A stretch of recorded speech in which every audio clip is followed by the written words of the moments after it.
Good evening to you peeps. Liesl here again. Well, there she is. I'll let her speak for herself just for a moment or two.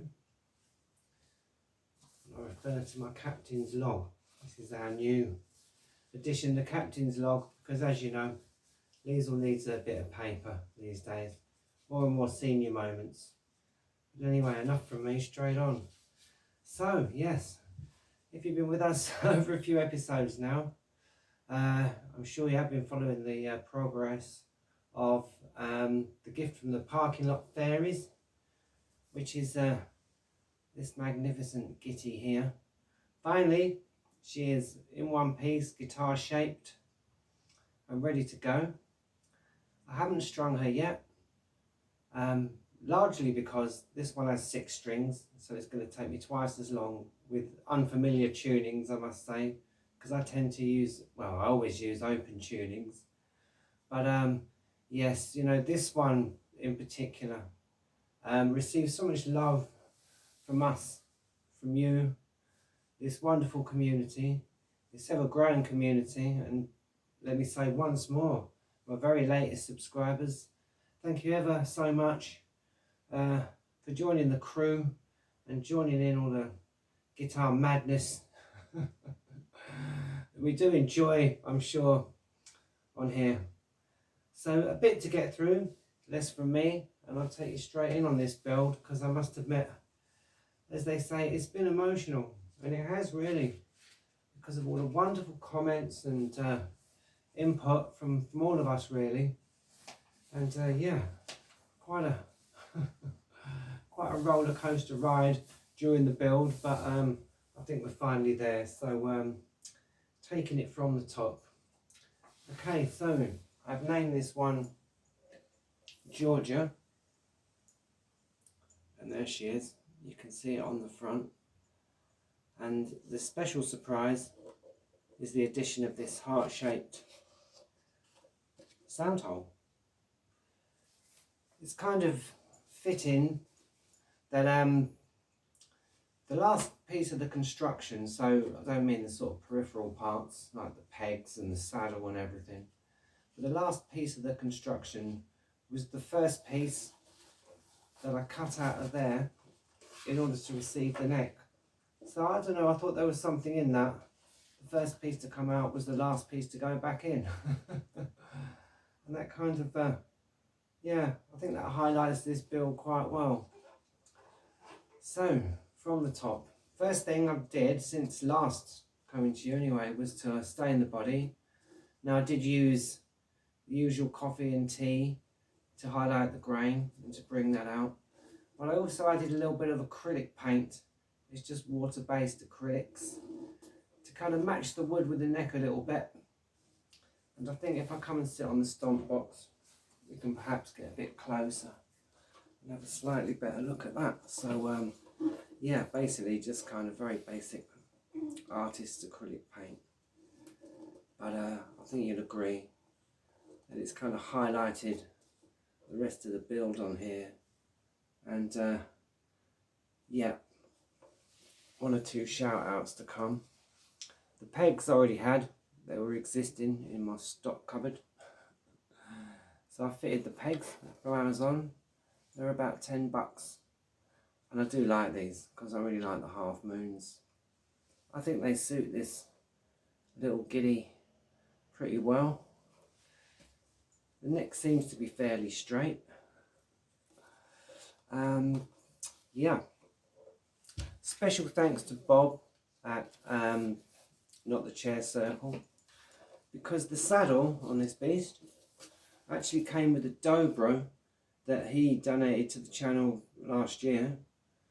It's quite large, so I'm still thinking what I'm going to do with the dobro, but it was handy to have a 6-string saddle because obviously you don't get hinges with 6 holes, well, not very often anyway.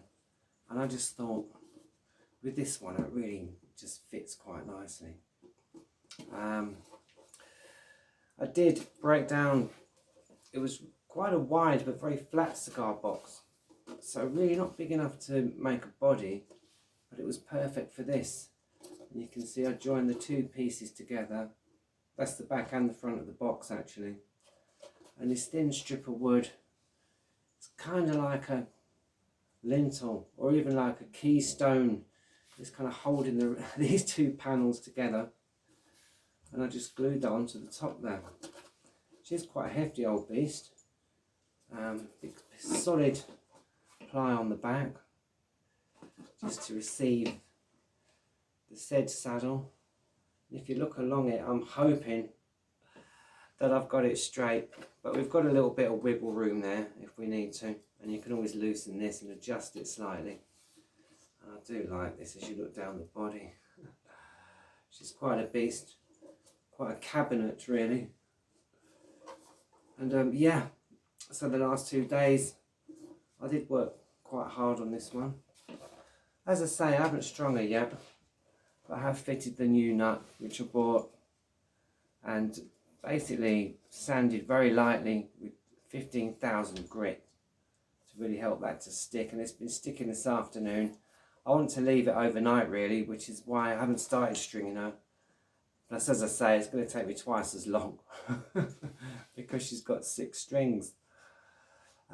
I wanted to bring this to you as well before the strings were on, so you could really see like the sound hole and look around the build before we start setting her up. And I will start setting her up as well. I won't leave it forever and a day this time, like Paco, but I'm not quite happy with the action on Paco yet, which is why I've not seen him on camera for a little while. Hopefully you'll hear him play soon. A couple of little adjustments. But there she is. Yeah, so the reason I called her Georgia, there are many reasons. There were many synchronicities. But must this girl, she did send me a little video of our friend John playing the classic by Ray Charles, you know, Georgia on My Mind. And it kind of got on my mind because I love that song. Georgia, Georgia, all the day through, whatever it is. I won't sing it because I'll murder it, to be honest. But I had it as like an earworm, you know, and it was going round and round. And so when it came to naming this one, I was actually humming the song and listening to it. And there were some other synchronicities as well. But yeah, I thought that's a beautiful name for this one. So I did get out the old soldering iron and yeah, inscribe the name on there. There she is. I will get a better shot of her, hopefully when I'm playing her or attempting to play her, which will be very soon. But yeah, I couldn't really delay. I thought I want to show you this one. That's pretty much the finished result. I'm going to put some paint on there, some enamel probably, just to seal that. And a last little look at the body there. Yeah, and I think that one, that has pretty well covered. I think that's everything. I better get my piece of paper. Not really. Special shout outs. I want to give a very special shout out to Kabuki Theatre. Thank you, Kabuki Theatre, my friend. We kind of know each other over 1 or 2 different communities now. And just throughout this build, you know, you were one of many people, Kabuki, who was really behind this build, you know, and they can get tense. As I've said many times, you know, 1 or 2 sticky moments. This one didn't really give me too much trouble, but because I was kind of fitting a neck from an actual factory built guitar onto one of my own kind of hand bodged bodies,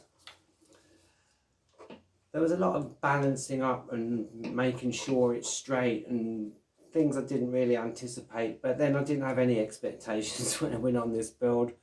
You know, we did find it, didn't we, very early in the morning on a very dark, drizzly day, and raining quite heavy actually, in old England Shire. And I thought, we can't just leave her to rot in the parking lot. Let's see what we can do with this one. So anyway, there's the end result. Yes, and the big surprise obviously will be how she sounds once she's strung. Obviously I'll leave that one down to Professor Liesel at the Sound Lab, because you know, that will be one heck of a sensational sound experiment, whichever way it goes. So, yeah, there it is, peeps. And I think that's covered more or less everything. Yep. So, yeah, that's everything I can think of. So, only leaves for me to say, as ever, wherever you are, do stay safe. Whatever you're doing, do stay blessed. And whatever life brings, keep building. Thanks, peeps. I'll speak to you soon. Okay, until next time then. Bye for now. Bye.